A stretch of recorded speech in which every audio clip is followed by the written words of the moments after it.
Good evening, everybody, and welcome to the Bible Thumper podcast where somebody's got to say it.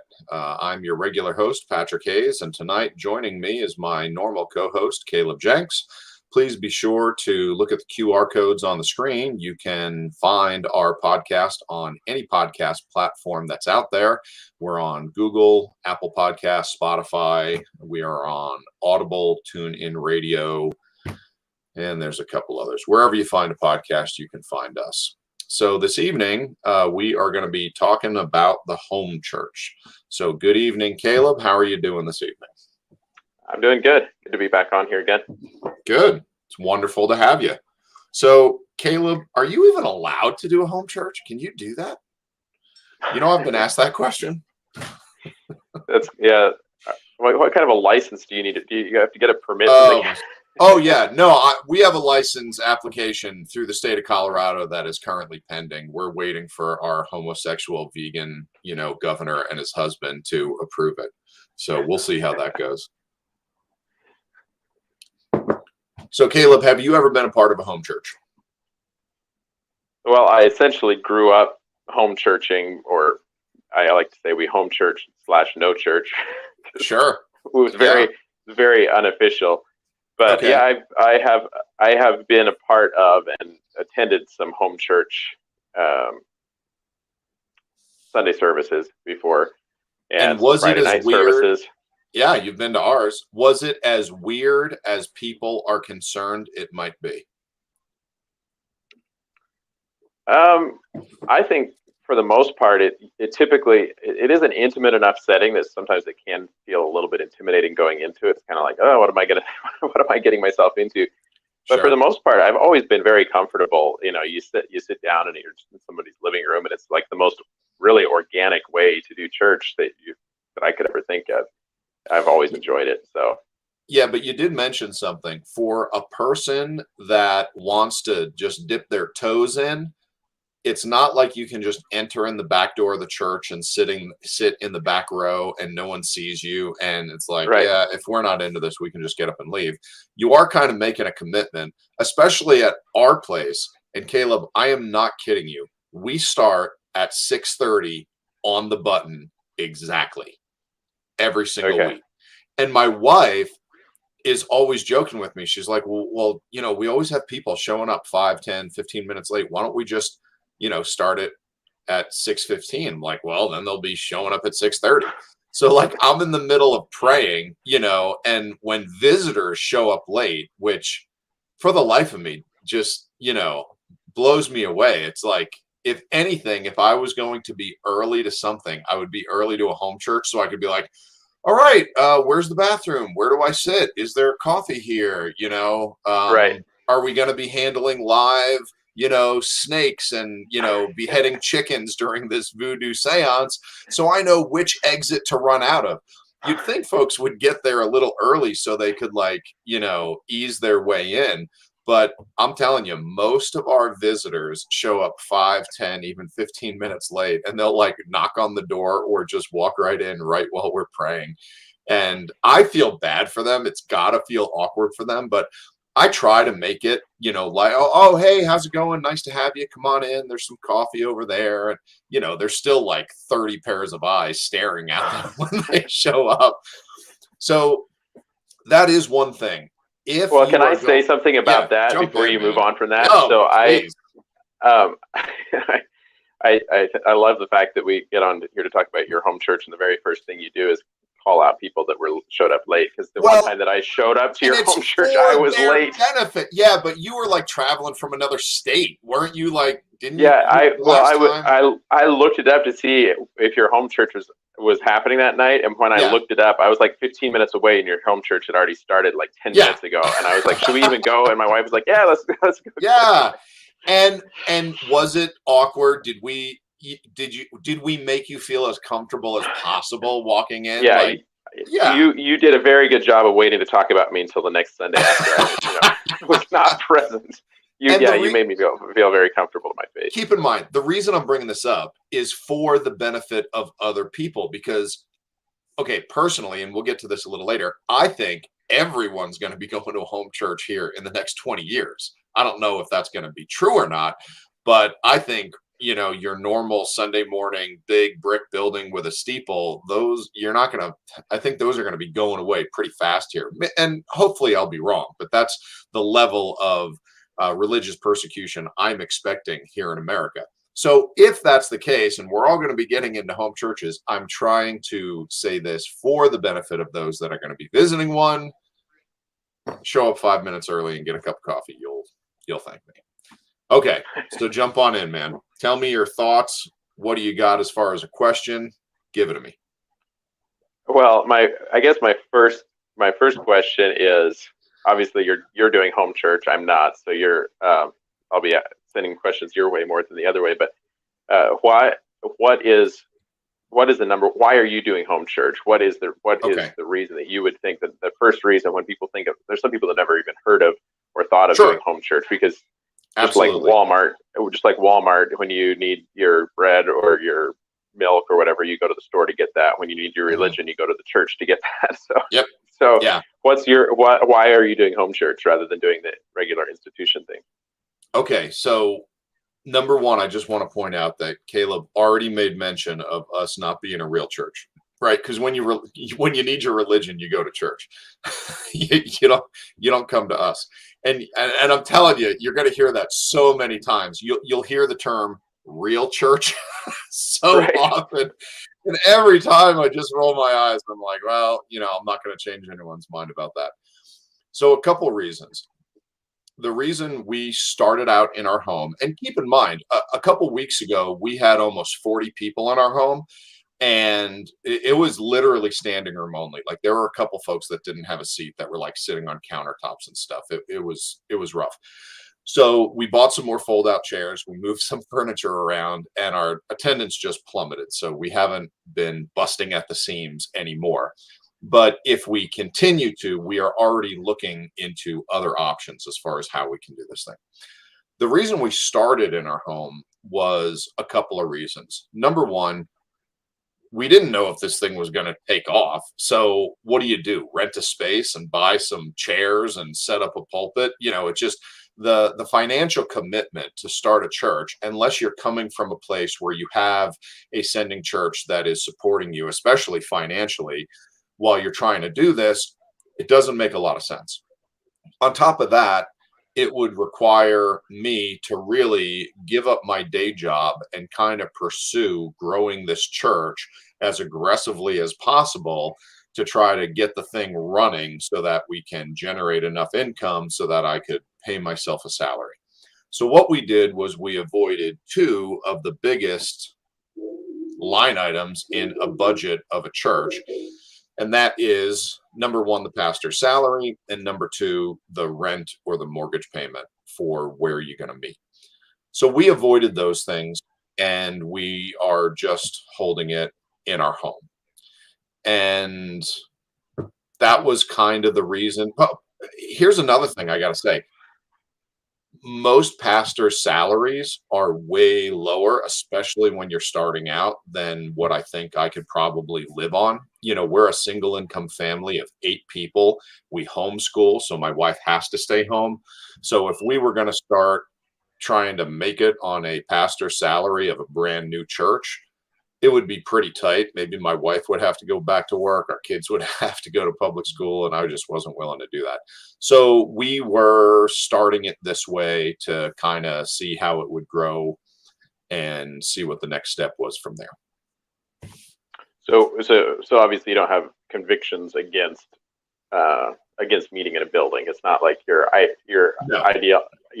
not of a different faith or different belief system than people that meet in buildings. It's just a practical place to do it in the home. And correct. Now, there are things that I don't like about the typical American church. I am absolutely not against meeting in a building, building a building, renting out a small unit in a strip mall. Okay. All of those things, are done when you are starting a church. What a lot of Christians will do is they're going to meet on Sunday. They'll go rent out the Seventh-day Adventist church in their town because they are a denomination with money behind them. They have a church and they don't use it on Sunday. So they hold their Right. services on Saturday, and you can rent it from them, and you can kind of do your thing on Sunday, and you can have more of the church building. So no, I'm not against that. Here's what I struggle with. I struggle with the way that most American churches set up their system. And that is, we all meet on Sundays, we all have our own building, and that building typically gets used very little throughout the week. If you think of an office building, you are going to be using that office building somewhere between 40 to 60 hours in a week. Your typical church building, you're going to be using it on Sunday. Some churches only have Sunday morning services, and that's it. They don't meet Sunday night. They don't have a midweek service. They don't do a lot of other things. So then you have this great big building, and you are paying a mortgage payment or you're renting it, and it's just not being used very much. And I see it as a terrible waste of resources when you could have a building like that where you could have 2 or 3 or maybe even 4 churches that meet there, and you could say, okay, yeah, we're going to meet on Tuesday nights and we're going to meet on Friday nights, and okay, you guys have to be the Sunday morning crowd. That's great. And you could set it up that way so you lower the overhead of all of those churches. Because if there's one thing that I've found in the types of churches that I feel comfortable in, they are all poor. There are some that are rich, don't get me wrong, but the majority of the churches that I feel comfortable in, and keep in mind, our church is an independent Baptist church, and those types of churches, they're usually going to be a lot more conservative. They're going to be filled with a lot more older people. You're going to see some that are very successful and get very big, and that's fine. But a lot of those churches spread out throughout the country are not just overflowing with money where they've got, massive budgets. It's usually pretty tight. And I think that any of these churches, if they'd be willing to just break out of the mold, they could, several of them could meet in one building. You split the cleaning cost. I think you could save a lot of money. You could hire the staff that you need. You could send more money to missions.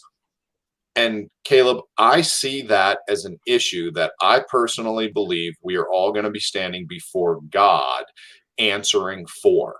I think God made American Christian churches the richest churches in the world, and I don't see that all of us are spending our money as well as we could be.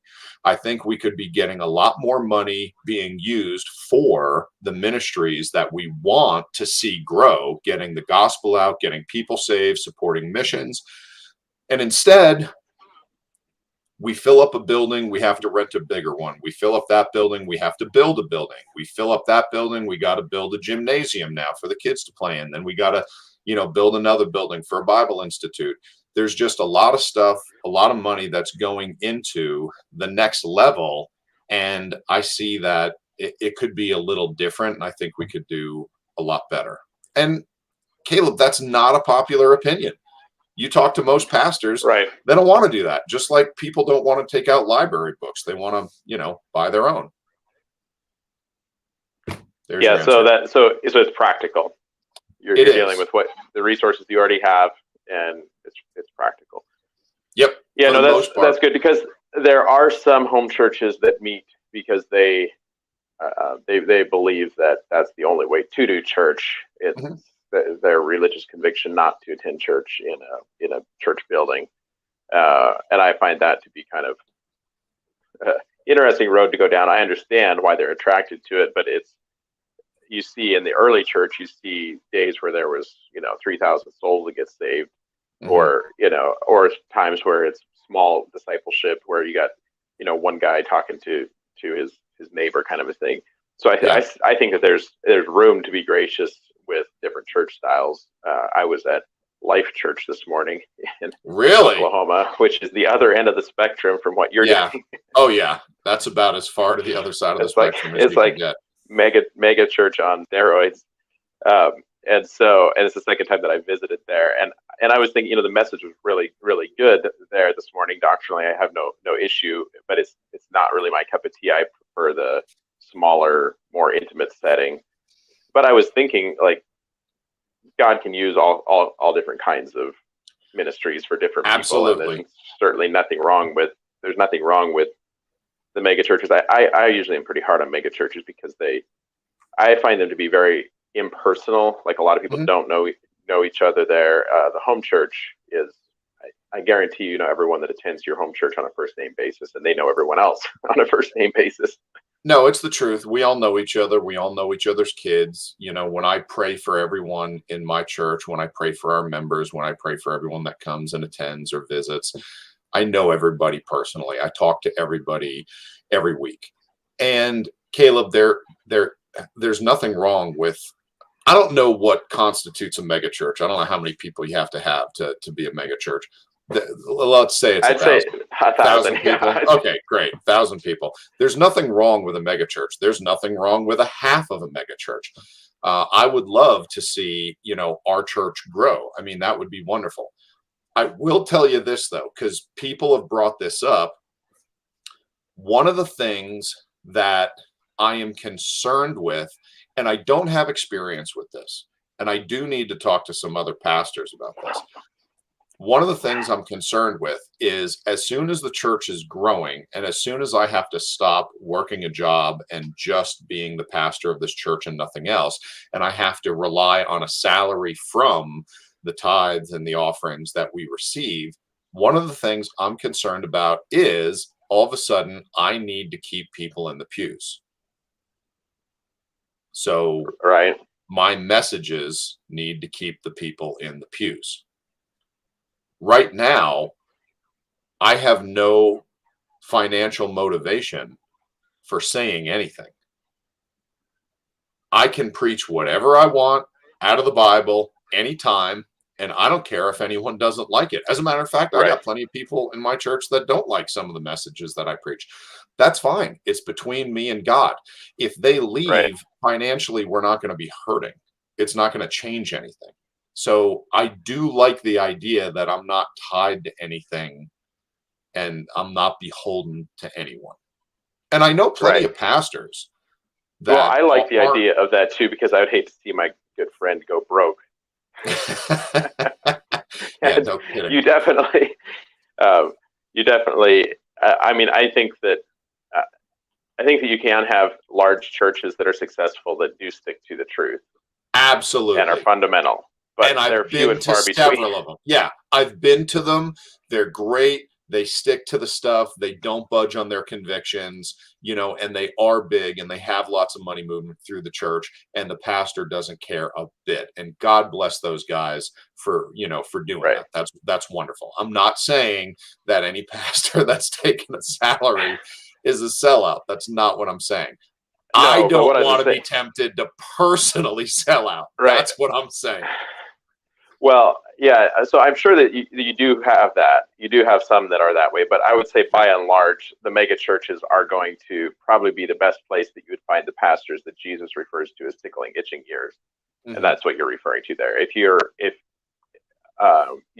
somewhat compromised as a pastor, if your paycheck is dependent on making sure that you don't make somebody upset. And so if there's certain truths that you speak, then it makes somebody upset, and you get backlash from the board that controls your moves. And so pretty soon it does become tickling itching ears if you're not careful. So that seems like a huge advantage that you have in the home church. You know, somebody shows up to your church, that's great. If they don't, that's one less bowl of popcorn you got to make and one less cup of coffee you got to make. Yeah, it's not like more cup of coffee I don't have to pour.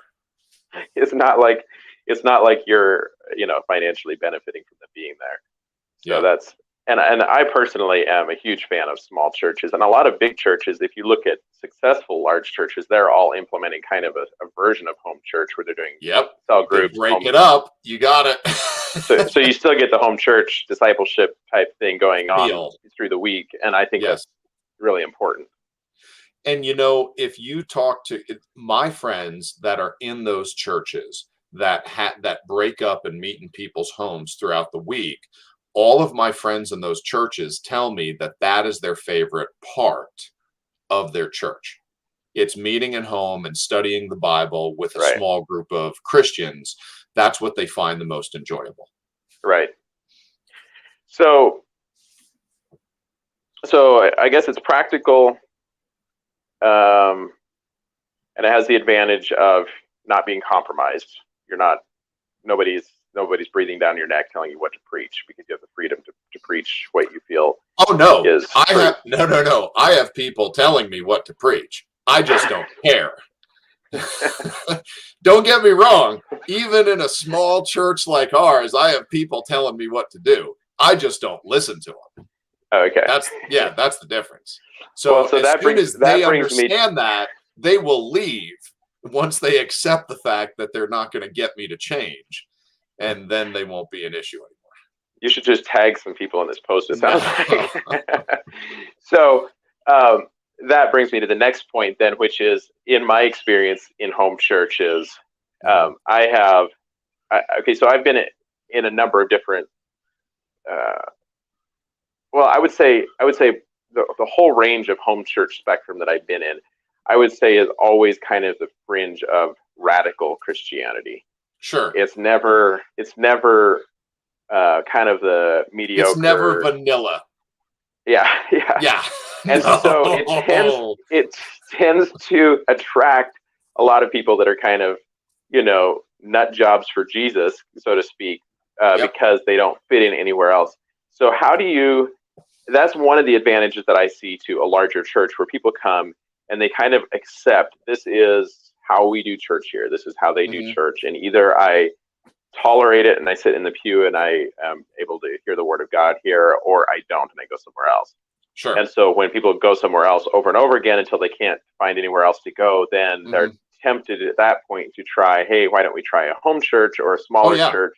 Yeah, they've shown up. I've had people tell me before at our church, which our church is small, but it's not a home church.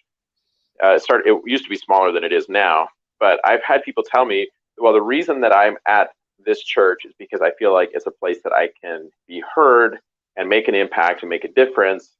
And I'm like, well, that's great. And well, a few months later, all of a sudden they're very restless because they came there to try to change us to be what they thought that they wanted us to be, rather than willing to accept. So how have you found, or maybe how do you deal with that? This is a personal issue because obviously you're currently pastoring people in a home church. So I don't want to make you speak out on fine. On something that would be a personal issue. But to me, that is one of the biggest advantages is, obviously iron sharpens iron, and Christians are always rubbing each other wrong. Like the early church, they were just debating how to handle certain topics. They parted ways over certain things. So you're gonna have some conflict and some differences of opinion. But how do you feel like that's played out? Because, well, I'll just give the one example that I was in. So there was a few families that joined a small home church. We met up in Colburn or Mesa, Colorado, up on the Grand Mesa. And we met for 6 months to a year, off and on. And most of these people that were going to this church, home church, they ended up joining a charity fellowship in Cheyenne, Wyoming, and they moved to Cheyenne. And that church split a number of times.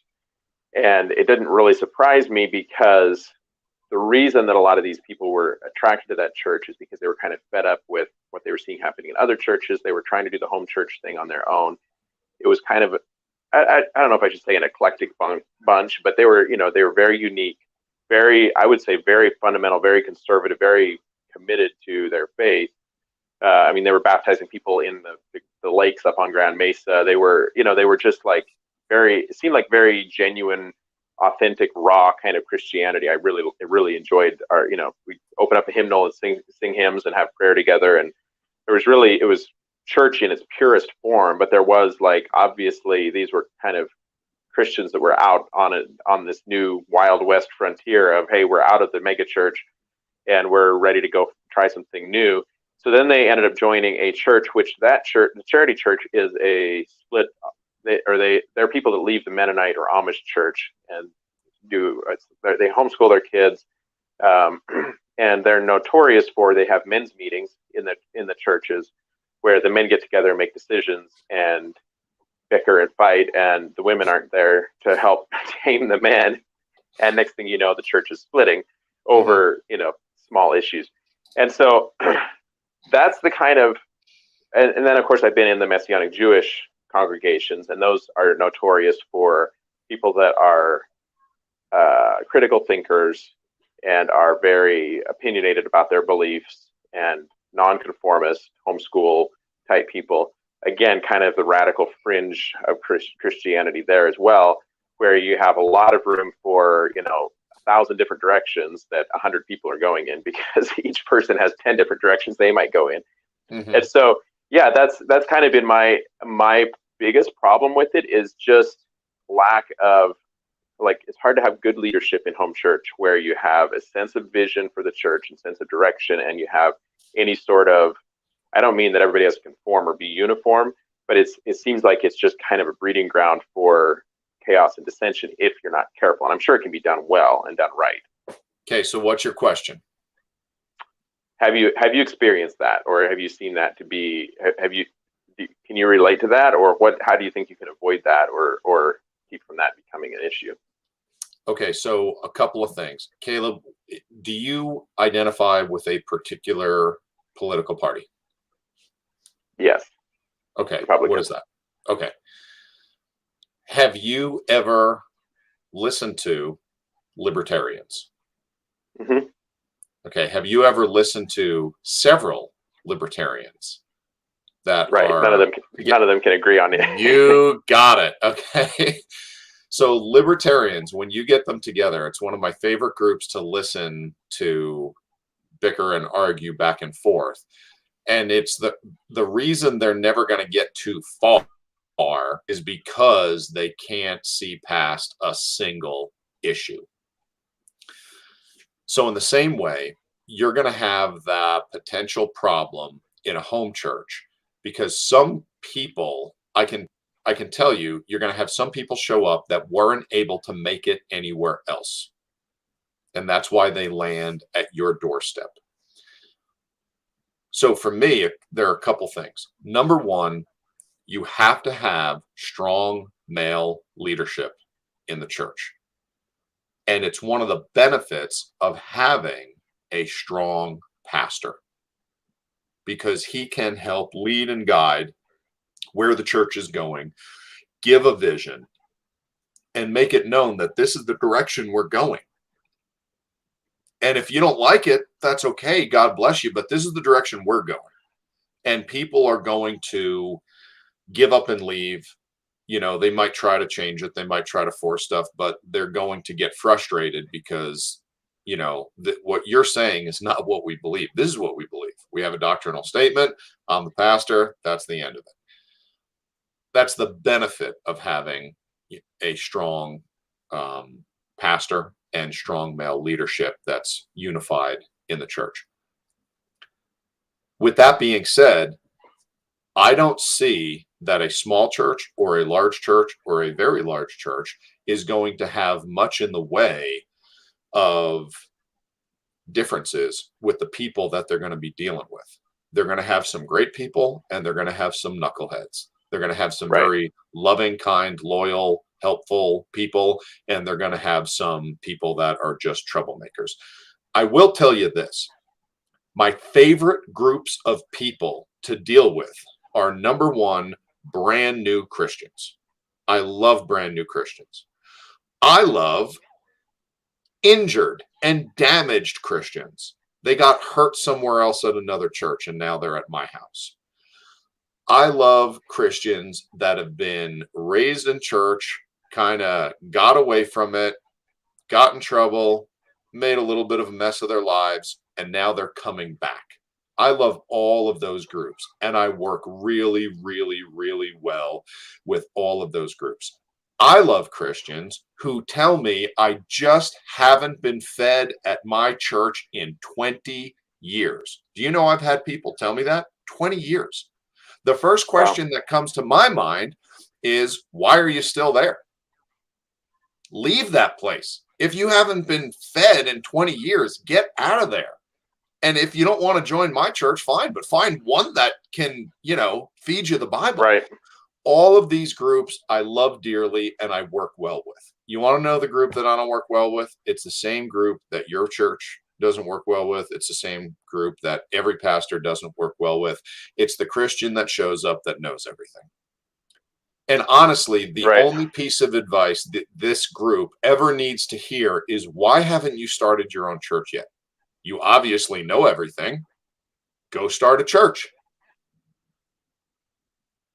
That's all you need to do. But if your ministry is telling me what you don't like about us, well, guess what? You can leave.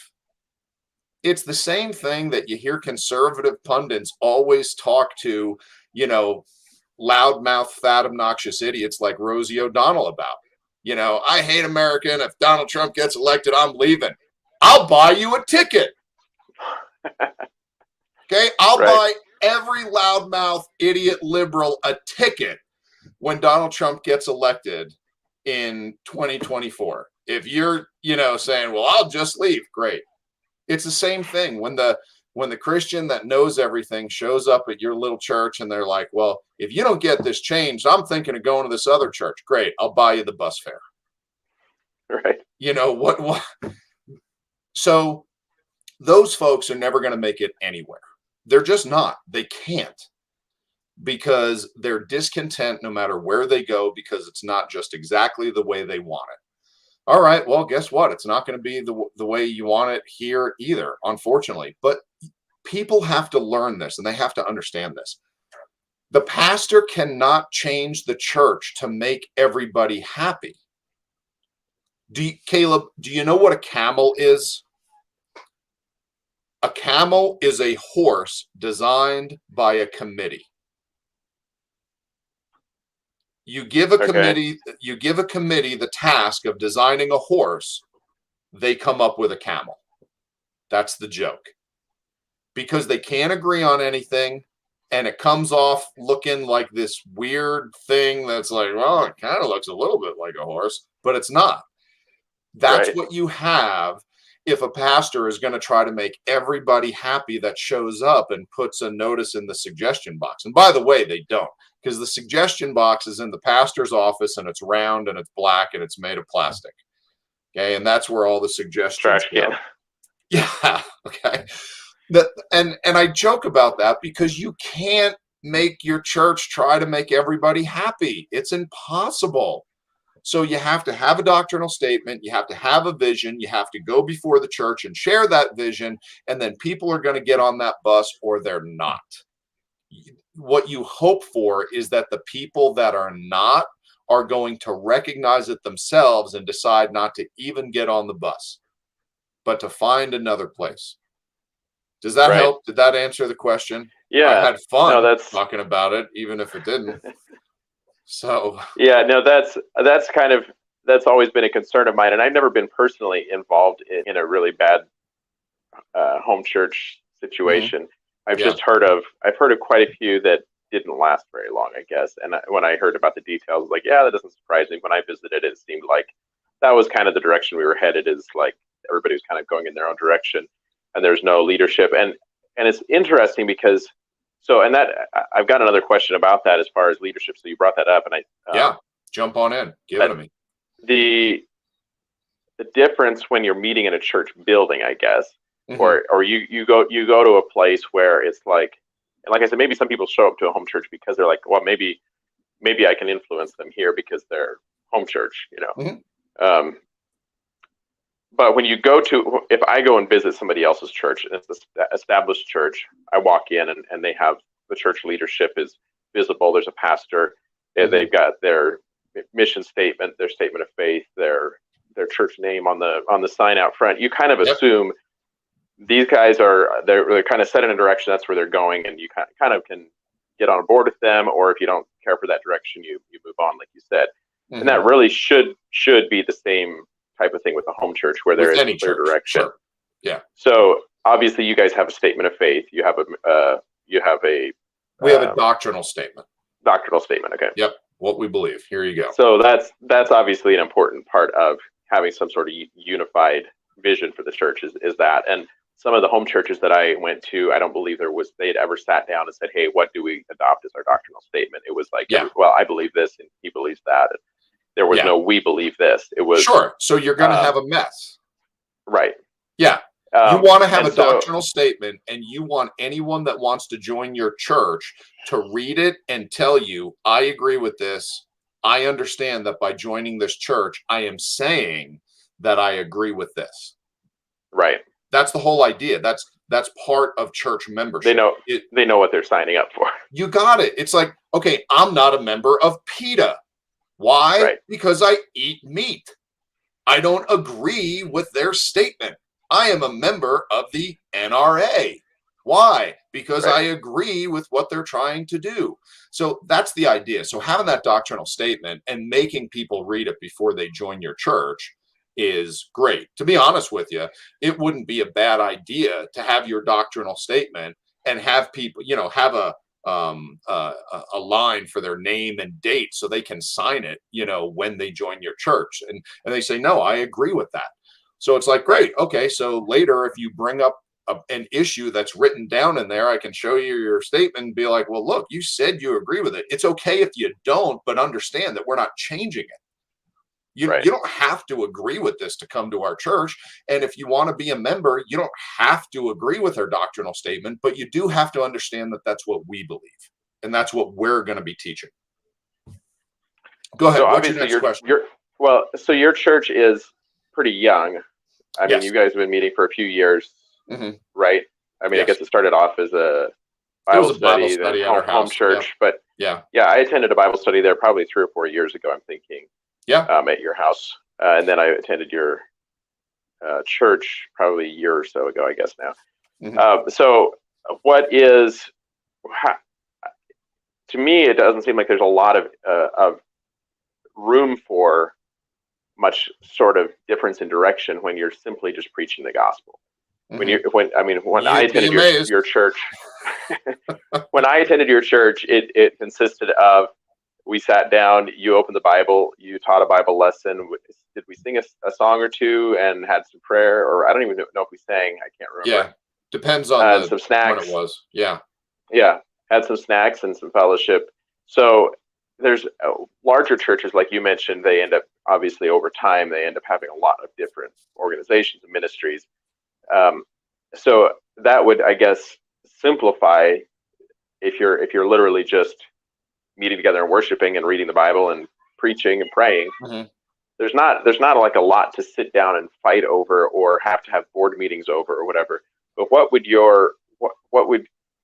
so do you guys have a board, or is there other people that have input or say there? No, and really the reason is we don't have enough members for me to say that a board or even even deacons would be reasonable. The only thing that we really have to go over is the money. And the way it works is anyone that's a member can see the books whenever they want. Okay, they can log into our bank account and see everything whenever they want. There's no secrets. And we meet at least every year, and we go over, okay, look, this is how much came in, this is how much went out, these are the places that we spent the money, and that's it. And I mean, the report, which is brief, is the exact same thing that the bank account shows, so there, it's not complicated because there's not a lot of line items on the budget, but that's about the only thing that we really go over right now as far as a business meeting. That's the only thing that we cover. Yeah, that makes sense. That would seem to me, that's one of the things that I've always wondered if turns into a growing pain with home churches that eventually dissolve. Is that oftentimes there was, well, in your case, there's a pastor, so you got that going for you, because oftentimes it's everybody meeting together for kind of a ad hoc Bible study home church meeting. Nobody's in charge. And so different people share verses or different, messages at times, and they contribute where they contribute, and people kind of step into ad hoc leadership roles, but they're kind of self-appointed and not official. End up with different directions going. And I've always thought that it would be wise as a church like that was growing to have kind of an organizational statement written up as far as how we would handle conflict if something were to come up. Who makes those decisions? Have maybe 2 or 3 brothers in the church that would be, there as that the pastor could run things by, or however that would happen, such that if there's questions that come up or conflicts that come up, that people realize that there is a unified message here from the church. There is a unified, leadership, and that, if they want to go up against that, they're kind of taking on everyone rather than just picking a fight with one person. Because when you're picking a fight with one person in a church without any leadership, well, then pretty soon everybody can pick a fight with everybody, and the church goes in 100 different directions. So that to me seems like, and obviously, like I said, yours is pretty young and growing, but that would seem to me like a possibly a way to avoid what I have seen, which is they just don't last. They come and they go. Yeah, you have to have leadership. Okay, so think of this: if you don't know where you're going, then any train will get you there. Right. And honestly, Caleb, you want to know why? In the book of Second Opinions, chapter 5. No, it's just one of my favorite sayings. It's one I got from a preacher from a long time ago named Doug Phillips, who was a guy that I really like listening to. Unfortunately, he ended up kind of resigning in disgrace when he had I don't know if he had an affair, or he was at least accused of having an affair. It was a mess. Right. With that being said, all the books I read from him, and every time I heard him, he was very helpful and educational prior to him having that big problem. Okay, so do you want to know do you want to know the main reason that so many couples have problems in their marriage? It's because there is no established leadership. And like you said, in a Bible study where you just get 10 Christians together and they all open their Bible and they're like, oh, what do you want to study? Okay, well, let's pick this chapter. And they start going through it. And one person said, oh, I think this says this. And, oh, I like it because I think it says this. And, and you have all these different opinions, and it can kind of be a mess and go nowhere. And what you find is that when you have groups like that get together, the most successful ones that continue to stay together are when a leader emerges that everyone unanimously respects as the leader. And it doesn't matter. There doesn't have to be an appointed leader, but all the people look to this gentleman because he is wise. He is helpful with explaining the Bible. We like what he has to say. And really what you're noticing is that gentleman has stepped into a pastoral type of leadership role, even in a very relaxed setting. And with the marriage, you find the same thing. If there's not an established leader and that's not agreed upon, well, then what you have is 2 groups jockeying for position to get that leadership role, and it usually ends up being a mess. So in the same way, when you have that set up in the home church and everybody knows who the leader is, you're going to do a lot better. Right. So, okay, what's your next question? We have, just so you know, my new goal is to try to end it at an hour and not let these things get off for 2.5 hours. That sounds great. We got 15 minutes. Give it to me. Well, one of the questions that I was going to ask you is, is there kind of a template that you've seen, or have you ever seen other home churches that did work well? I brought up some of the cons, but have you experienced and been in other churches? Obviously, you've been in your home church, but have you ever been in other home churches that you feel like worked well? Have you talked to pastors other people that do this and that it works well for them? A couple. I've talked to a couple of preachers who ended up, and it's funny, Caleb, they were not able to make it in several churches where they tried to make it. And Caleb, I am an independent Baptist preacher who is really not able to make it in independent Baptist churches. And I ended up going and starting a church, and it is because I don't fit that mold. And one of my favorite preachers for the longest time. So you were one of the people that we've spent this whole podcast describing? No, I don't think I was really the guy trying to change the church. I was just the guy that would ask questions and couldn't get an answer, and certain things didn't make sense to me, because when the Bible says one thing and we do something else, that is difficult for some people. Now, the majority of Christians, it doesn't bother them. The idea that the Bible says this and we do that, they're like, okay, well, I still get my coffee and I still like my Sunday school class and these things are great. For me, I wasn't that guy. I was the guy that would ask questions, and I just found that there were several things that I couldn't get on board with. So there you go. I left, and anyway, we started this church, and the pastor that I really liked, he was a guy that traveled a lot for his job. Okay. He dealt with defense contracts, and he was going all around the world, and he lived, in his 35-year, career, 40-year career. I think he said he lived in 24 different homes. Okay. So that was a lot of, this traveling, and everywhere they went, him and his wife tried to get into a church where they could plant some roots and feel at home and make it their home. And he said he ran into the same problem every single time. And that was, him and his wife took the Bible literally and believed what it said. And he constantly ran into the problem of many churches do not take it very seriously.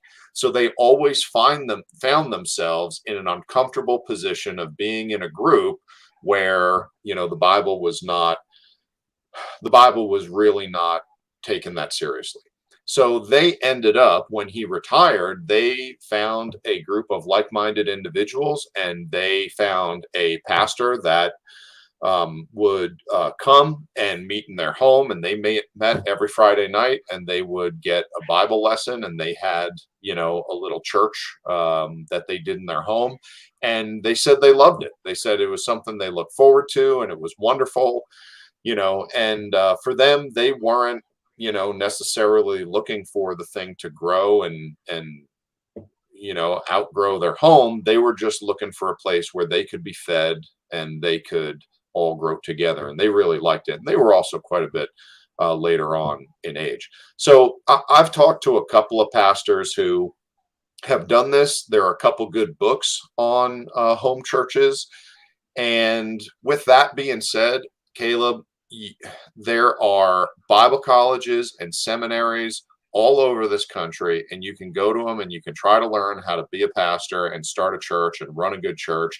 And there are still churches that get run into the ground, and there are some churches that are very successful. So, the questions you ask and the direction you get given and the advice you're given, it doesn't really guarantee anything. I think right. In a lot of ways, everything rises and falls on leadership. And if you're going to have a leader who loves the people, and the people can feel that and they believe that, when they show up, they want to come back and they want to bring other right. people there.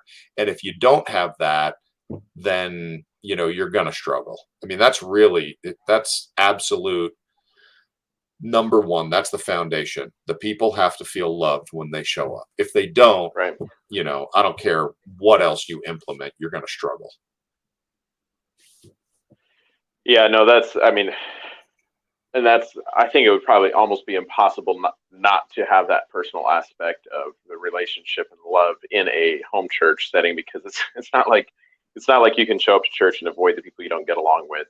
It's Correct. An intimate setting, and that's one of the things that I like about home churches or about smaller churches. When people come and visit our church, and one of the comments that we get, which always kind of puzzled me a little bit, but they'd say, "Oh, one thing I love about your church is everybody hangs out and wants to hang out and visit. Like, people just hang around afterward and visit, and it's not like people are rushing out the door." And I was like, "Well, that's whenever I go and visit somebody else's church, I sit there and I try to make sure I at least can remember one thing that I heard in the message. I try to make sure I retain at least one thing in the message.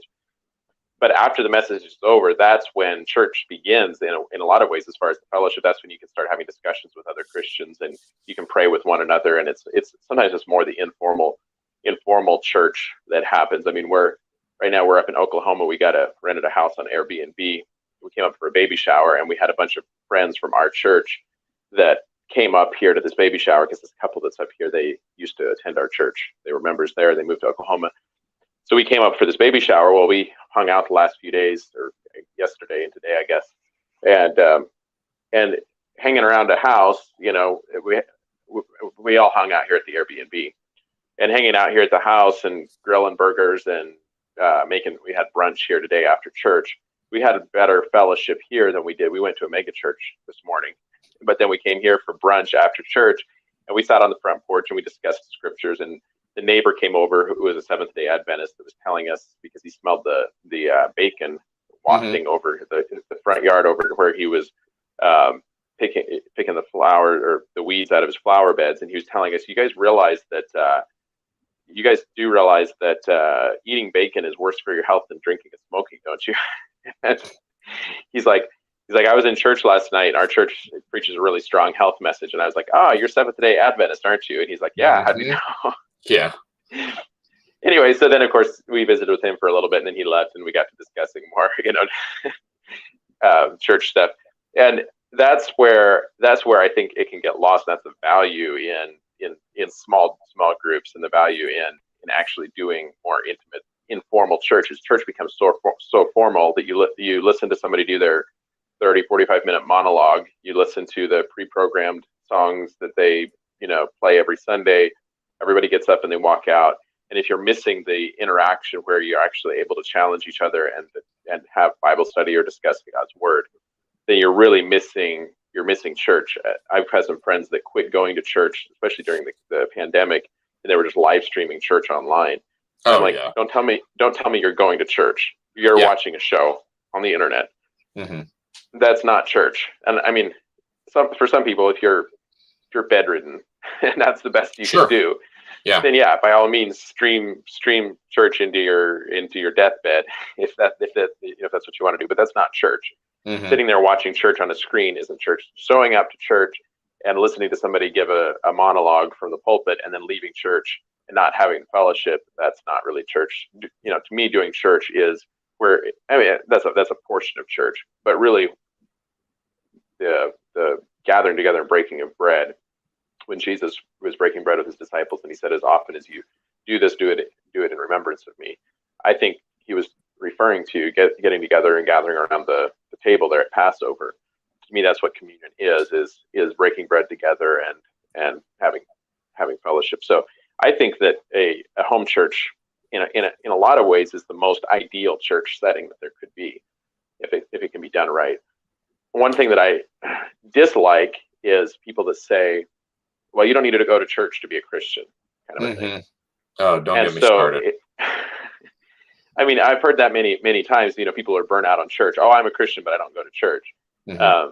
I think that I personally don't believe that you can remain as a healthy Christian without the accountability that comes from meeting with other Christians and I agree. Fellowship. There's something very beneficial to that. You need to be submitted one to another in the church, where you have other people that are able to give you input, and that iron that sharpens iron is essential to our Christian walk. It helps keep us who we should be, keeps us humble, and keeps us on track. So I personally think that the home church thing can be great as long as it's not so informal that it starts replacing actually doing church. If you're like, mm-hmm. oh, I'll just do home church, and that's sitting at home on your couch watching streaming online, that's totally different than what you guys are doing. You're not sure. not churching. It's not and that's what it turned into for my family growing up. Is we sometimes we'd meet with other people. We'd have people come over and we'd meet. It was very irregular. We never attended church services, and I just saw I saw the bad side of doing home church if you're not steady and you're not committed to it. And you don't meet every week. Yeah, and that can be the same bad side of saying that you're homeschooling your kids. And right. That is the argument against homeschooling, which is the very sporadic, very unorganized parents that once in a while get together with their kids and do something. It's a real shame, and the kids are missing out in the same way the Christians are missing out when they say they're a part of a home church and they, it's very sporadic. And yours, like you said, was different because you had your family that supposedly met together, but even then it wasn't a regular thing.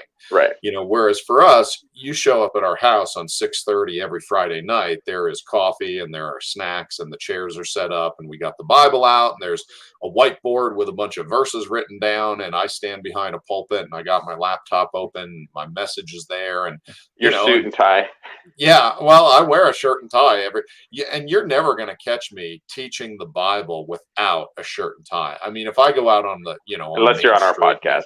Yeah, well, yeah, or if I'm like street preaching or something, that's different. But if I'm showing up at a church, if I've been invited somewhere to teach the Bible, you better believe I'm going to be wearing a shirt and tie. That's just a personal conviction of mine. I want to show everybody that I'm taking this serious and I have a level of respect for the Word of God. Yeah, Jesus always wore his, his best tie wherever he went, and I'm glad we could bring that up. Okay, Caleb, we have less than 5 minutes. Do you have any? Do you have any other good questions you want to get out there for me before we close this thing? No. So, if people wanted to visit your home church, how do they find you guys, and how would they do that? So, I mean, if anyone drive up and down the road. Yeah. Well, first of all, you need to be in Grand Junction, Colorado, and then you can find us on Facebook. So, if anyone is listening to this podcast on Google Podcast or Spotify or something like that, you can find us on Facebook on Bible Thumper, and you can also find us on our YouTube channel, which is the Bible Thumper Podcast on YouTube. And you can get a hold of me. My email address is BibleThumperPodcast@gmail.com. You can private message me on Facebook and get a hold of me that way. And I'm happy to, give someone directions and they can come and visit us. With that being said, a national podcast isn't usually the greatest way to get individuals in our, no, but people do travel I-70. You can see Patrick's house from I-70. You can see my house from Interstate 70. You got it. So if it's a Friday night, you can stop on by if you want to study the Bible with us. So yeah, that's. Yeah, I wouldn't. Yeah. Bring your Bible, but definitely bring your opinions. Go tell Patrick how to run his church. That sounds like what he looks forward to. So I would definitely show up. And let me tell you, Caleb, last Friday, we had a guy show up that just flat out wanted to fight. And man, he got it. Let me tell you, he wanted to tell us about his stupid ideas concerning the Bible. Or actually, he didn't use the Bible one time when he was making his case, but nobody shows up at my house and tells me some nonsense without having to, stand up and explain themselves. And, and the great thing is, because it's my house, I also have the legal right to grab you by the hair and throw you out of my front door anytime I want if you're a troublemaker. So, we're well armed, and I'm definitely not opposed to personal violence. So, yeah. Show up to Patrick's house if you want. Make sure you have short hair and a sidearm. If you're going to pick a fight. Oh, that's great. Well, I wasn't getting paid for that promotion there for your church anyway. So if it didn't turn out to bring any traffic in, I'm not going to miss my royalty fee on that. Yeah, no, that's cool. I'm glad you stepped out in faith to do it. I've considered trying to do a home church before. If I ever did it, it would be alongside my regular church. And I've considered starting one in Waco because we were doing a food distribution there. So every Friday night I had a half a mile long line of cars lined up, and we were handing out food. And I was just thinking, man, I should offer these people, say, hey, do you want to come for a Bible study or something, and give them more than just food, because I had the connections. Yeah, and that's how a lot of them will start.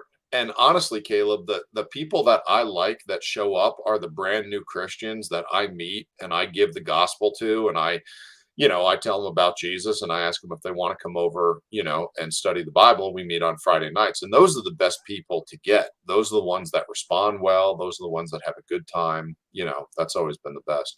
Well, listen, we are in the last minute, so I am going to say our conclusion. So thank you very much, Caleb, for joining us and giving me some questions and kind of leading the interview so we could talk about the home church. And we're going to have you on next month. So that's going to be June, the first Friday in June. And I think we were going to talk about the topic, the first Sunday. What did I say? Did I say Friday? Friday. Okay, yeah, sorry. Yeah, Friday, that's when Sunday. we meet. So the first Sunday night in June, and I think the topic we're going to be going over then is going to be homosexuality and sodomy and the whole LGBTQ nonsense.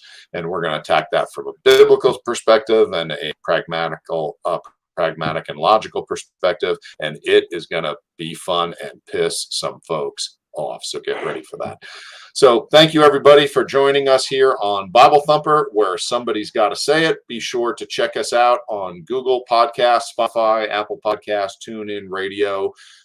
Find us on Audible, Stitcher, Blueberry. Please find our podcast somewhere and download it and share it around. And you can find us every Sunday night at 7 p.m. Mountain Time, 8 p.m. Central. And we will be live and do a video live on Facebook. Just search for the Bible Thumper Podcast on Facebook or the Bible Thumper Podcast YouTube channel. And like I said before, anyone that wants to get a hold of me can email me at BibleThumperPodcast@gmail.com. So you have a great week, and we'll talk to you next Sunday night.